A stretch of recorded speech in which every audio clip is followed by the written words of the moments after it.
پرون مې د یو کس بیان اورېدو، نن سبا چې چا بیان وکړو او خلک جو ته بیا مفتي صاحب ورسه منکرین حدیث هم نن سبا ډېر شوي دي، د حدیثونو نه انکار کوونکي او خو بس عوام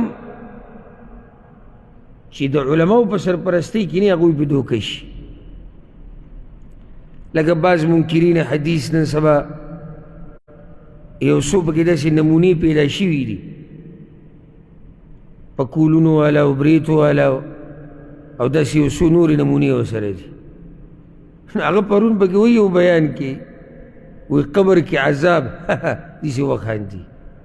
الله نه ګوره ویېرېږئ چې الله څوک ګمراه کړي که نه نو بیا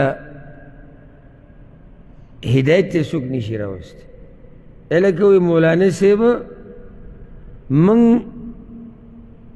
مړی ښخوو ژوندی نه، نو دی په قبر کې بیا څنګه چې دی عذاب دی او نعمتونه دي، که دی ژوندی دی موږ یې واپس ولې کور ته نه راولو.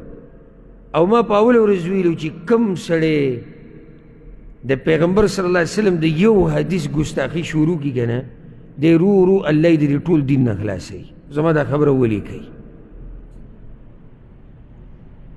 او جی من قرآن منو، قرآن من سره قرآن دی. عوام زه د عوامو ته حیران یم دا بس لمن د ړانده کاڼه شي. جی من سره قرآن دی خو د قرآن کې الله وایي د پیغمبر ومنئ. نو ته د پیغمبر څنګه منې؟ کوم ځای کې منې؟ د پیغمبر څنګه ومنو؟ حدیث ته به ځي که نه. نو که دا حدیث پرېږدو بله لار ما ته وښایي چې پیغمبر پرې ومنو. نشته بله لار.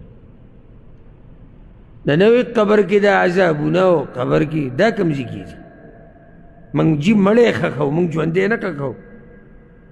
دا چې کله سړي په خپل رب باندې ایمان مضبوط نه وي که نه او په خپل نبي دا ډکوسلې دا خبرې د هغه دي. همده ته دا ووایه چې تاسو ته دا ډېره بعیده ښکاري چې په قبر کې د عذاب څنګه وي.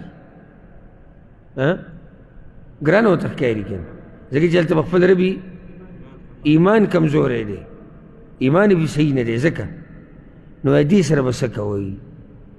الله خو وایي چې ملایک راشي نو د ظالمان وهي. تاسو د څوک لیدلی سپیډ اواز مو اورېدلی؟ خو کېږي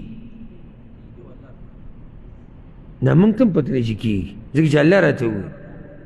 خو تاسو چې دا اورېدلي نه دي اورېدلي نو بیا ده ته ووایه دې آیت ته هم بیا انکار کوي ځکه چې تاسو خو معیار دا کېښودو چې موږ یعنې څه ونه لیدو، موږ څه وانه اورېدو، تله دا ده. نو بیا دلته هم د دې نه هم انکار کوي د قرآن. نو اصل کې قانون یاد کوي د قرآن نه منکر د حدیثونو نه منکر دی، د حدیثونو نه منکر دی د قرآن نه منکر دی. الله دې به موږ رحم وکړي.